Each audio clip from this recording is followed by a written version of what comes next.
दोस्तों स्वागत है आपका बिहार न्यूज में। दोस्तों मैं हूं फिरदौस गनी और आप देख रहे हैं केडीबी लाइव। दोस्तों आज हो चुका है 20 नवंबर 2020। तो आज की बिहार की टॉप न्यूज लेकर आए हैं आपके लिए। दोस्तों वीडियो स्टार्ट करने से पहले आपसे एक रिक्वेस्ट है, अगर आप नए आए इस चैनल पर तो फिर चैनल को सब्सक्राइब करके बेल आइकन को भी प्रेस कर दीजिए और साथ में वीडियो को लाइक कीजिए, अपने दोस्तों के साथ शेयर भी कीजिए। तो चलिए दोस्तों स्टार्ट करते हैं आज का न्यूज। बिहार सरकार के शिक्षा मंत्री मेवालाल चौधरी ने इस्तीफा दे दिया है। जी हां, कल ही 12 बजे उन्होंने पदभार ग्रहण किया था। उन पर भ्रष्टाचार के आरोप लगे हैं। शपथ लेने के एक दिन पहले मेवालाल चौधरी ने बिहार के मुख्यमंत्री नीतीश कुमार से मुलाकात की थी। जहां इसके बाद उन्होंने सब कुछ ठीक होने की बात कही थी। पदभार संभालने के बाद वे दोबारा सीएम नीतीश कुमार से मिले थे और इसके बाद दोपहर इस्तीफा दे दिया है। जी हां, आपको बता दूं कि मेवालाल चौधरी बिहार सरकार के तीसरे ऐसे मंत्री हैं जिन्होंने भ्रष्टाचार के आरोप में काम के तुरंत बाद इस्तीफा दे दिया। डॉक्टर मेवालाल चौधरी के इस्तीफा के बाद बिहार के भवन निर्माण और समाज कल्याण विभाग के मंत्री अशोक चौधरी को शिक्षा मंत्री का अतिरिक्त प्रभार दिया गया है। किसान भाइयों के लिए अच्छी खबर है। जी हां, अगले महीने प्रधानमंत्री किसान सम्मान निधि योजना की 7वीं किस्त किसानों के बैंक खाते में ट्रांसफर की जा सकती है। जी हां, खबरों के मुताबिक प्रधानमंत्री किसान सम्मान निधि योजना 7वीं किस्त के 2000 रुपए दिसंबर 2020 के पहले हफ्ते में किसानों के बैंक खाते में डाले जा सकते हैं। आपको बता दें कि अब तक इस स्कीम की 6 किस्तें किसानों के खातों में ट्रांसफर हो चुकी है। जी हां, इस योजना के तहत अब तक लाखों किसानों को फायदा पहुंच चुका है। 2 दिनों में बिहार के कई इलाकों में धुंध में बढ़ोतरी हो सकती है। जी हां, मौसम विभाग का पूर्वानुमान है कि पारा भी 1 से 2 डिग्री तक नीचे आ सकता है। बृहस्पतिवार की शाम कुछ देर के लिए पटना के मौसम में बदलाव हुआ और मामूली बूंदाबांदी भी हुई, लेकिन फिर मौसम साफ हो गया। शुक्रवार की सुबह से ही आसमान में बादल छाए हुए हैं और लोगों को ठंड का एहसास हो रहा है। जी हां, मौसम वैज्ञानिकों का कहना है कि झारखंड की ओर से एक मौसमी सिस्टम बना हुआ है। हालांकि वह इतना प्रभावी नहीं था कि बारिश करा सके। मौसम वैज्ञानिकों का कहना है कि अगले 1 से 2 दिनों में मौसम में बदलाव के आसार हैं। हालांकि 1 से 2 डिग्री पारा गिरने से ठंड में आशंकित बढ़ोतरी हो सकती है। जी हां, पिछले 24 घंटे में पटना का पारा 2 डिग्री नीचे आ गया है। भारत में कोरोना महामारी के संकट के चलते मार्च में लगाए गए लॉकडाउन का असर अर्थव्यवस्था पर अभी तक देखा जा सकता है। जी हां, आरबीआई की एक रिपोर्ट में तो यहां तक कह दिया गया था कि लगातार 2 तिमाही में जीडीपी में गिरावट ग्रोथ रेट की वजह से देश इतिहास में पहली बार तकनीकी तौर पर मंदी में पहुंच गया है। लॉकडाउन की अवधि मार्च से लेकर जून तक तो देश में लाखों लोगों ने अपनी नौकरियां भी गंवाई है। जी, इनमें हजारों की संख्या में महिलाएं भी रही है, जिनमें से कई पर तो इनके पूरे परिवार निर्भर थे। 29 साल की रेशमा उन महिलाओं में शामिल रही जिन पर लॉकडाउन ने बुरा असर डाला। लॉकडाउन के 1 महीने बाद ही एक ऊर्जा नीति संस्थान में उनकी नौकरी चली गई, जहां यहां उन्हें 24,000 रुपए प्रति माह मिलते थे। रेशमा ही नहीं बल्कि उनके पति भी पिछले 1 साल से बेरोजगारी का सामना कर रहे थे। ऐसे में हालात ये हो गए कि उन्हें अपने 4 साल की बेटी को मायके भेजना पड़ गया। जहां रेशमा के मुताबिक अगर वह कुछ कमा नहीं रही है तो फिर अपनी बेटी का ख्याल रखने के लायक खर्च भी नहीं उठा सकती है, यहां तक कि उसके लिए एक गिलास दूध का तक इंतजाम नहीं कर सकती है। जी हां, रेशमा का कहना है कि सिर्फ एक मां ही ये दर्द समझ सकती है। हाजीपुर गुलनाज कांड के मुख्य आरोपी सतीश यादव ने देर शाम बुधवार को एसडीपीओ के कार्यालय में सरेंडर कर दिया। जी हां, पुलिस ने बुधवार को ही उसके घर पर कुर्की का नोटिस चस्पा किया था। उसमें चेतावनी लिखी गई थी कि अगर उसने 48 घंटे में सरेंडर नहीं किया तो फिर पुलिस उसके घर और संपत्ति को कुर्क कर लेगी। इसी के बाद उसने शाम को पुलिस के पास सरेंडर कर दिया। जी हां, इससे पहले पुलिस ने आरोपी चंदन को भी गिरफ्तार कर लिया था और बुधवार को मुख्य आरोपी सतीश ने पुलिस के सामने सरेंडर कर दिया। लेकिन अभी भी एक आरोपी विजय पुलिस की पहुंच से बाहर है। जी हां, पुलिस उसकी तलाश में जुट गई है। बिहार के पूर्व मुख्यमंत्री और हिंदुस्तानी युवा मोर्चा पार्टी के अध्यक्ष जीतन राम मांझी को बृहस्पतिवार को बिहार विधानसभा के प्रोटेम स्पीकर के रूप में शपथ दिलाई गई। जहां राज्यपाल फागू चौहान ने राजभवन में मांझी को शपथ दिलाई। जहां राज्यपाल सचिवालय के बयान से ये जानकारी मिली है। बयान के अनुसार राज्यपाल फागू चौहान ने इमामगंज से विधायक जीतन राम मांझी को विधानसभा के अध्यक्ष पद के कर्तव्य के निर्वहन के लिए शपथ दिलाई। जी हां, राज्यपाल ने भारत के संविधान द्वारा शक्तियों का प्रयोग करते हुए बिहार विधानसभा के सदस्य जीतन राम मांझी को अध्यक्ष का निर्वाचन होने तक 23 से 24 नवंबर तक के लिए अध्यक्ष पद के लिए कर्तव्यों का पालन करने के लिए नियुक्त किया है। अररिया में कल सुबह जहरीली लिट्टी खाने से एक ही परिवार के 4 बच्चे समेत 5 लोग बीमार हो गए। जहां आनन फानन में सभी बीमार को सदर अस्पताल में भर्ती कराया गया। 2 की गंभीर स्थिति को देखते हुए रेफर कर दिया गया। नगर थाना क्षेत्र के दियारा पंचायत के बघेला टोला वार्ड नंबर 5 निवासी धीरेन्द्र बहादुर के 4 वर्षीय पुत्र विशाल कुमार चंदन बहादुर और उसके 2 वर्षीय पुत्री समेत 5 लोग नाश्ता में घर में बना लिट्टी खाई थी। लिट्टी खाने के थोड़ी देर बाद सभी को चक्कर होने लगा। जहां हालात बिगड़ने पर परिजनों ने सभी को सदर अस्पताल पहुंचाया, जहां 2 बच्चे की गंभीर स्थिति देखते हुए सदर अस्पताल के चिकित्सकों ने बेहतर इलाज के लिए रेफर कर दिया। बिहार में शिक्षा मंत्री मेवालाल चौधरी के पदभार ग्रहण करने के बाद ही इस्तीफा दिए जाने के बाद राष्ट्रीय जनता दल विधायक दल के नेता तेजस्वी यादव ने एक बार फिर से मुख्यमंत्री को कटघरे में खड़ा कर दिया है। उन्होंने शिक्षा मंत्री के इस्तीफे को नौटंकी बताते हुए असली गुनाहगार मुख्यमंत्री को बताया है। जहां मेवालाल चौधरी पर भ्रष्टाचार का आरोप लगा है। तेजस्वी यादव ने एक आधिकारिक बयान जारी करके कहा है कि मुख्यमंत्री जी, जनादेश के माध्यम से बिहार ने हमें एक आदेश दिया है कि आपकी भ्रष्ट नीति, नियत और नियम के खिलाफ आपको आगाह करते रहें। महज एक इस्तीफे से बात नहीं बनेगी। अभी तो 19 लाख नौकरी, संविदा और समान काम समान वेतन जैसे अनेकों जन सरोकार के मुद्दों पर मिलेंगे। जो उन्होंने आगे कहा है कि मैंने कहा था ना, आप थक चुके हैं, इसलिए आपकी सोच समझने की शक्ति छीन हो चुकी है। जानबूझकर भ्रष्टाचारी को मंत्री बनाया, थू के बावजूद पदभार ग्रहण कराया, घंटे बाद इस्तीफा के नाटक भी रचाया। असली गुनाहगार आप हैं। आपने मंत्री क्यों बनाया? आपका दोहरापन और नौटंकी अब चलने नहीं दी जाएगी। कोरोना को लेकर भारत से बड़ी खबर आ रही है। जी हां, केंद्रीय स्वास्थ्य मंत्री डॉक्टर हर्षवर्धन ने कहा है कि उन्हें विश्वास है कि कोरोना वैक्सीन अगले 3-4 महीने में तैयार हो जाएगी। उन्होंने यह भी दावा किया है कि 135 करोड़ भारतीयों को इसे मुहैया कराने की प्राथमिकता वैज्ञानिक मूल्यांकन पर आधारित होगी। ये बात स्वास्थ्य मंत्री ने आज कही है। बेगूसराय से सांसद और केंद्रीय मंत्री गिरिराज सिंह 2 दिवसीय दौरे पर अपने संसदीय क्षेत्र बेगूसराय में हैं। जहां यहां उन्होंने आज विभिन्न छठ घाटों का निरीक्षण भी किया है। इस दौरान उन्होंने एक तरफ जहां धार्मिक कार्यों में प्रशासनिक एवं राजनीतिक हस्तक्षेप का विरोध किया है, तो वहीं उन्होंने छठ महापर्व को कोरोना प्रोटोकॉल के तहत सावधानियां बरतकर मनाने की लोगों से भी अपील की है। जहां हालांकि इस दौरान वे पूर्व प्रधानमंत्री इंदिरा गांधी की जयंती होने के बावजूद उन पर बरस पड़े और देश में सांप्रदायिक का जहर बोने का आरोप लगाया है। बिहार विधानसभा चुनाव के दौरान बड़े बड़े दावे करने वाले और भारतीय जनता पार्टी के साथ मिलकर बिहार में सरकार बनाने के सपने देखने वाले लोक जनशक्ति पार्टी के प्रमुख चिराग पासवान ने नतीजे के बाद यानी कि चुनाव परिणाम आने के बाद लगभग चुप्पी सी साध रखी है। जहां अब खुलकर नहीं, संभलकर और बचकर बोल रहे हैं। हालात ऐसी हो गए हैं कि अब अपने भी नसीहत देने लगे हैं। जी हां, नीतीश कुमार के नेतृत्व में जब एनडीए की सरकार बनी तो अपने तरीके से बधाई भी दे डाली, जहां फिर भी भाव नहीं मिला। यहां तक कि सरकार के शपथ ग्रहण समारोह से भी बुलावा नहीं आया, तो सवाल भी उठ रहा है कि चिराग के इस हश्र के लिए कौन जिम्मेवार है। कहा जाता है कि चिराग पासवान अपने दल में किसी पर सर्वाधिक भरोसा करते हैं तो वो हैं उनके करीबी मित्र सौरभ पांडे। जिन्हें चिराग पासवान के सारे फैसले सौरभ पांडे लेते हैं। बिहार में अकेले चुनाव लड़ने के फैसले को भले ही चिराग पासवान खुद का बताते हैं, लेकिन पार्टी सूत्रों का दावा है कि यह फार्मूला भी सौरभ ने ही बनाया था। और यह फार्मूला था कि चिराग पासवान को कब, किससे और कैसी बात करनी है, किसी के साथ कैसे पेश आना है, सारी रणनीति सौरभ के हिसाब से ही तय होती है। सीबीआई बिना राज्य सरकार की इजाजत के किसी मसले की जांच नहीं कर सकती है। साथ ही केंद्र सरकार राज्य की अनुमति के बिना सीबीआई का अधिकार क्षेत्र नहीं बढ़ा सकता है। जहां ये अहम बात सुप्रीम कोर्ट ने यूपी से जुड़े एक भ्रष्टाचार के मामले में सुनवाई करते हुए कही है। आपको बता दें कि पंजाब, झारखंड, केरल सहित 8 गैर बीजेपी राज्यों ने नए मामले की जांच के लिए सीबीआई को इजाजत देने से मना कर दिया है। जी इसी से जुड़े मामले में कोर्ट ने स्थिति साफ की है। सुप्रीम कोर्ट में सुनवाई के दौरान जज ने हवाला दिया है कि यह सीबीआई को रेगुलेट करता है। दोस्तों, कहते हैं कि दुनिया में हम सब के लिए जो सबसे बड़ी दौलत है वो है सेहत। जी हाँ, अगर आप सेहतमंद हैं तो फिर दुनिया की सबसे बड़ी दौलत आपके पास है। तो इसीलिए चलिए अब कुछ जरूरी हेल्थ से जुड़ी बातें करते हैं जो आपके शरीर के लिए बेहद ही जरूरी है। दोस्तों, विटामिन सी हमारे शरीर के लिए बहुत ही जरूरी पोषक तत्वों में से एक है। इसके अनेक फायदे होते हैं और ये शरीर के सामान्य कार्यों में भी मदद करता है। ये विटामिन ई की तरह ही शरीर में अन्य एंटीऑक्सीडेंट के कार्य को बढ़ावा वाला एक शक्तिशाली एंटीऑक्सीडेंट है जो फ्री रेडिकल से होने वाले नुकसान को कम करता है।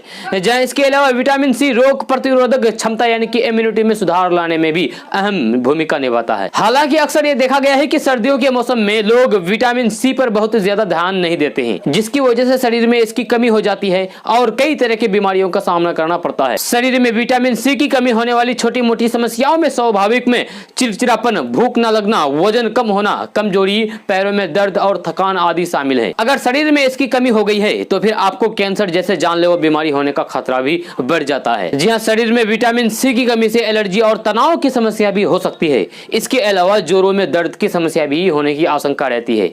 इसलिए जरूरी है कि आप अपने शरीर में इसकी कमी ना होने दें। इसकी कमी को पूरा करने के लिए आप आंवला और संतरे का सेवन कर सकते हैं। इसके अलावा मुनक्के में भी विटामिन सी की अच्छी खासी मात्रा पाई जाती है। इसका सेवन भी विटामिन सी की कमी को पूरा कर सकता है। नीतीश सरकार के गठन होने के तुरंत बाद सभी अपर मुख्य सचिव, प्रधान सचिव एवं सभी विभागों के विभागाध्यक्षों को पत्र भेजकर उनसे खाली पदों का डिटेल से मांगा गया है। जी हाँ, जिससे उम्मीद की जा रही है कि यहां बहुत जल्द बड़े स्तर पर भर्तियां निकाली जा सकती है। मिली जानकारी के मुताबिक सरकार ने सभी विभागों के साथ साथ क्षेत्रीय कार्यालय यानी कि जिला एवं प्रखंड आदि के दफ्तरों के खाली पड़े पदों की संख्या भी जुटाई जा रही है। बहुत जल्द इन पदों पर भर्ती को लेकर बड़े स्तर पर बहाली शुरू हो सकती है। सरकार राज्य में सभी खाली पदों पर भर्ती करने जा रही है। जी हां, इसको लेकर नोटिफिकेशन भी जारी किया जाएगा। युवा इस भर्ती प्रक्रिया पर अपनी नजर बनाए रखें। 16 नवंबर को मुख्यमंत्री नीतीश कुमार के शपथ समारोह के दौरान पूर्व उप मुख्यमंत्री सुशील कुमार मोदी का नाम चर्चा का विषय बना हुआ था। उनको उप मुख्यमंत्री पद से हटाने के पीछे कई कयास लगाए गए। जी हाँ, अब इन सभी कयासों पर रोक लग चुकी है जी, क्योंकि सुशील कुमार मोदी को विधान पार्षद में बड़ी जिम्मेवारी दी गई है। शपथ ग्रहण समारोह के बाद जब पत्रकारों ने नीतीश कुमार से सुशील कुमार मोदी के बारे में पूछा तो उन्होंने साफ तौर पर कहा कि मैं सुशील जी को मिस करूंगा। नई सरकार बनने के 2 दिन बाद ही सीएम नीतीश कुमार ने अपने दोस्त सुशील मोदी को नई जिम्मेवारी सौंपकर उन्हें अपने साथ ही रखने की व्यवस्था कर ली है। मुख्यमंत्री नीतीश कुमार ने पार्टी के वरिष्ठ नेता सुशील कुमार मोदी को विधान भवन में जगह देते हुए विधान परिषद की समिति का अध्यक्ष बनाया है। जहां सुशील कुमार मोदी को आचार समिति का अध्यक्ष बनाया गया है। विधान परिषद की कार्यकारी सभापति अवधेश नारायण सिंह ने इस संबंध में आदेश जारी कर दिया है। पश्चिम बंगाल में अगले साल होने वाले विधानसभा चुनाव को देखते हुए राज्य में सियासी सरगर्मी तेज हो गई है।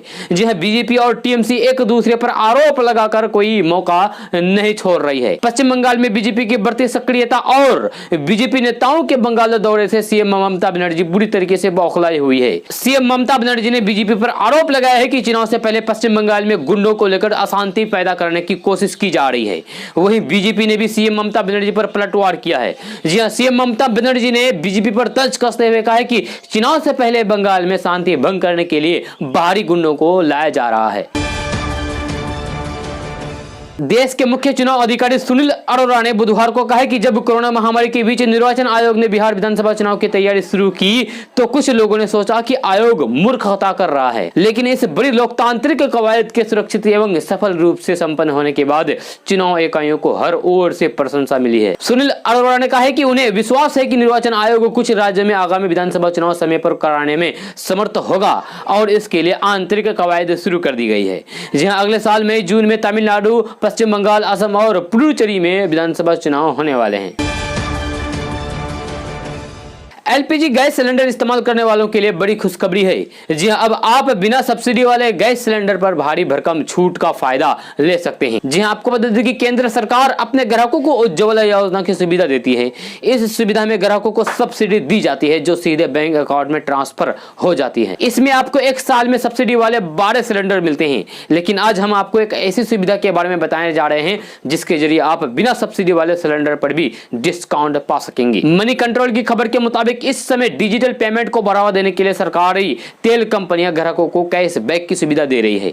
जहां अगर आप डिजिटल मोड से सिलेंडर की बुकिंग कराते हैं तो आपको यह सुविधा मिल जाएगी। आपको बता दें कि हिंदुस्तान पेट्रोलियम, इंडियन ऑयल और भारत पेट्रोलियम अपने ग्राहकों को ऑनलाइन पेमेंट करने पर छूट की सुविधा दे रही है। बिहार में जमीन सर्वे का काम शुरू हो गया है। जहां पहले चरण में यह सर्वे राज्य के 20 जिलों में किया जाएगा। आज इसी विषय में जानने की कोशिश करेंगे इस सर्वे में कौन कौन से डॉक्यूमेंट्स मांगे जाएंगे आपसे। बिहार में हो रहे जमीन सर्वे में आपसे 5 डॉक्यूमेंट्स मांगे जाएंगे। जी हां, सबसे पहले जमीन सर्वे के दौरान आपसे आपके जमीन का खतियान मांगा जाएगा। जी हां, नंबर 2, वर्तमान में कटी जमीन का रसीद मांगा जाएगा। नंबर 3, जिनके नाम से रसीद कट रहा है उनका आधार कार्ड मांगा जाएगा। नंबर 4, जमीन सर्वे के दौरान आप जमीन का हर डॉक्यूमेंट सही दें। नंबर 5, अगर आप नया जमीन खरीदते हैं तो फिर आपकी रजिस्टर्ड कॉपी मांगी जाएगी। अगर आपके पास एक डॉक्यूमेंट्स नहीं है तो फिर आप ऑनलाइन के द्वारा भी इसे डाउनलोड कर सकते हैं। आपको बता दें कि जमीन सर्वे के दौरान आपके जमीन का नया खतियान तैयार किया जाएगा। जी हां, साथ ही साथ जमीन की हर जानकारी डिजिटल हो जाएगी।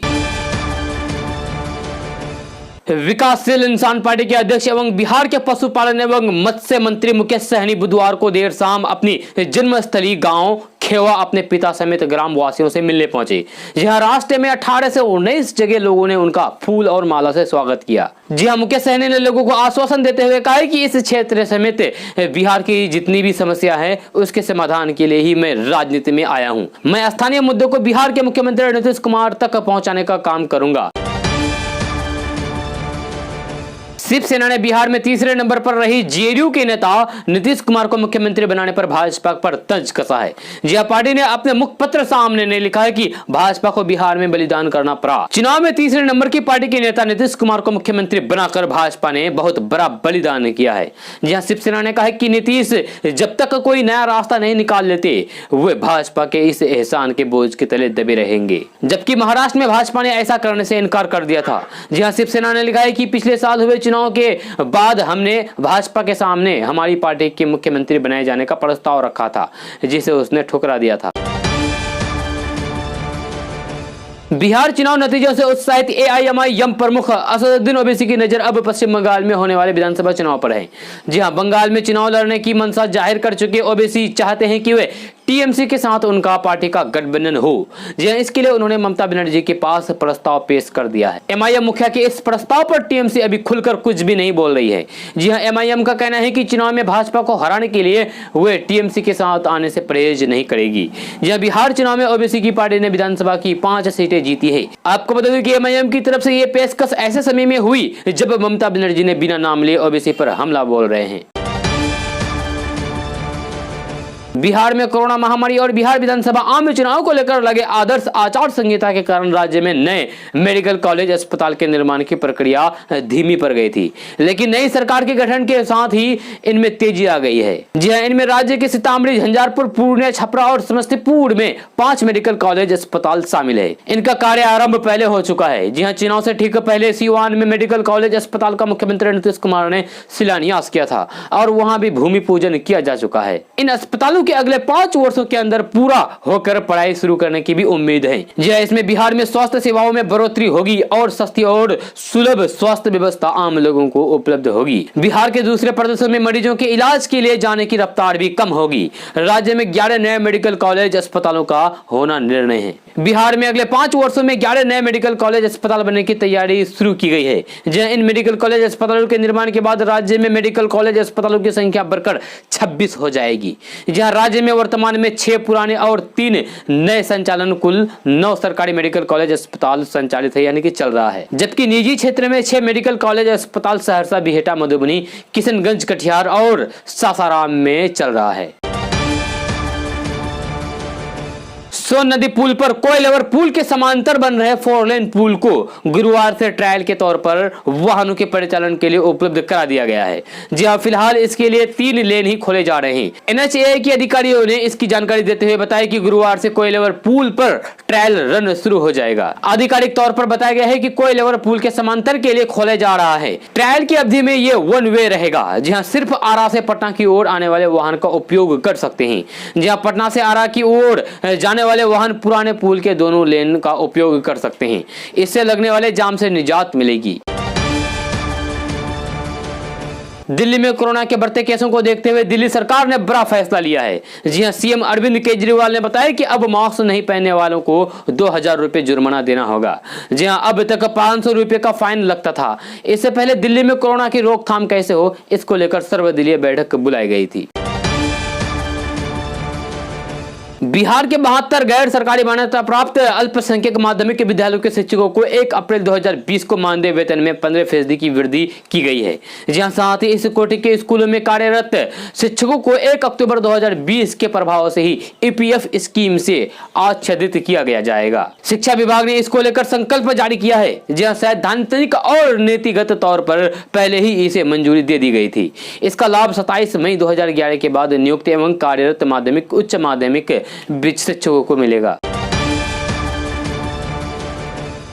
बिहार में छठ पूजा को लेकर कई तरह के फैसले लगातार लिए जा रहे हैं। जहां ऐसे में एक बड़ी खबर आ रही है कि बिहार में नीतीश सरकार ने छठ पूजा घर पर ही मनाने की अपील की है ताकि कोरोना संक्रमण का खतरा न रहे। जहां सरकारी गाइडलाइंस के मुताबिक श्रद्धालुओं से तालाब किनारे पूजा करने और अधेड़िये के दौरान उसमें डुबकी नहीं लगाने का आग्रह किया है। बिहार सरकार ने कहा है कि छठ पूजा करते समय हर तरह से सोशल डिस्टेंसिंग और गाइडलाइंस का सही तरीके से पालन किया जाए, क्योंकि कोरोना का खतरा अब भी टला नहीं है, बल्कि छोटी सी गलती कोरोना को और भी ज्यादा भयावह रूप दे सकती है। विश्व शौचालय दिवस यानी कि वर्ल्ड टॉयलेट डे के मौके पर प्रधानमंत्री नरेंद्र मोदी ने सभी के लिए शौचालय सुनिश्चित करने की प्रतिबद्धता को दोहराया है। जी हां, उन्होंने ट्वीट करके कहा है कि सभी के लिए शौचालय सुनिश्चित करने की दिशा में देश प्रतिबद्ध है। पिछले कुछ साल में करोड़ों देशवासियों को स्वच्छ शौचालय मुहैया कराने की दिशा में उपलब्धि हासिल की है। इससे लोगों को, विशेषकर महिला शक्ति को सम्मान मिलने के साथ उनका स्वास्थ्य बेहतर हुआ है। बिहार में कोरोना संक्रमण की रफ्तार अब धीमी हो गई है। जी हां, लेकिन इसके बावजूद भी हर रोज हजारों की संख्या में पॉजिटिव मरीज मिल रहे हैं। स्वास्थ्य विभाग की ओर से ताजा अपडेट जारी की गई है। इस अपडेट के मुताबिक बिहार में 794 लोग कोरोना पॉजिटिव मिले हैं। ये नए लोग हैं। इसके साथ ही राज्य में कोरोना संक्रमितों की संख्या बढ़कर 2,29,474 हो गई है। बिहार में फिलहाल 6,461 कोरोना के एक्टिव मरीज हैं। बिहार में विधानसभा की 70 सीटों पर चुनाव लड़कर 51 पर हार का सामना कर रही कांग्रेस में हार के साथ ही हाहाकार मचा हुआ है। जहां उठापटक का दौर शुरू हो गया है। कांग्रेस के पूर्व राष्ट्रीय अध्यक्ष राहुल गांधी की समीक्षा की बैठक के बीच कांग्रेस के बिहार प्रभारी और सांसद शक्ति सिंह गोहिल ने हार की जिम्मेवारी लेते हुए इस्तीफा की पेशकश कर दी है। जहां इस कड़ी में बिहार कांग्रेस के अध्यक्ष डॉक्टर मदन मोहन झा ने भी हार की सारी जिम्मेवारी अपने सिर पर लेते हुए पार्टी नेतृत्व को अपना इस्तीफा भेजा है। हालांकि अब तक उनका इस्तीफा स्वीकार नहीं किया गया है। बिहार सरकार में जदयू कोटे से सांसद डॉक्टर मेवालाल चौधरी को शिक्षा मंत्री बनाए जाने को लेकर विवाद थमता नहीं दिख रहा है। जहां इसी क्रम में राष्ट्रीय जनता दल ने गुरुवार को फिर से मुख्यमंत्री नीतीश कुमार पर मेवालाल चौधरी को मंत्री बनाने को लेकर निशाना साधते हुए कहा है कि कुर्सी के लिए वे कुछ भी कर सकते हैं। आपको बता दूं कि मेवालाल चौधरी पर असिस्टेंट प्रोफेसर की नियुक्ति के कथित अनियमितता के आरोप हैं। जहां राजद के अधिकारी के ट्विटर में कहा गया है कि नीतीश कुमार फजीयत, शर्म, मर्यादा, नैतिकता, सुचिता, अंतरात्मा, लोक आदर्श इत्यादि से ऊपर उठ चुके हैं, क्योंकि ये सब उनमें बचे ही नहीं है। बिहार विधानसभा चुनाव 2020 के बाद नीतीश की अगुवाई में एनडीए सरकार का गठन हो चुका है। इसमें फिलहाल मुख्यमंत्री नीतीश कुमार समेत 15 मंत्रियों के बीच विभाग का बंटवारा भी हो चुका है। नीतीश सरकार में स्वास्थ्य मंत्री का जिम्मा दोबारा भाजपा नेता मंगल पांडे को मिला है। जी हां, इस बीच कल यानी कि 19 नवंबर को स्वास्थ्य मंत्री मंगल पांडे ने विभाग में जाकर पदभार ग्रहण किया है। पदभार संभालने के बाद उन्होंने कहा है कि अस्पतालों की साफ सफाई की व्यवस्था प्राथमिकता में शामिल होगी। आपको बता दें कि मंगल पांडे को पथ निर्माण विभाग भी सौंपा गया है। उन्होंने बुधवार को पथ निर्माण विभाग की जिम्मेवारी संभाली थी। दोस्तों, आज का न्यूज बस यहाँ तक। कैसा लगा जरूर अपना सुझाव दीजिएगा नीचे कमेंट बॉक्स में कमेंट करके। अगर आप नए आए इस चैनल पर तो फिर चैनल को सब्सक्राइब करके बेल आइकन को भी प्रेस कर दीजिए और साथ में वीडियो को लाइक कीजिए, अपने दोस्तों के साथ शेयर भी कीजिए। तो चलिए दोस्तों, फिर मिलते हैं अगले वीडियो में। जय हिंद, जय बिहार।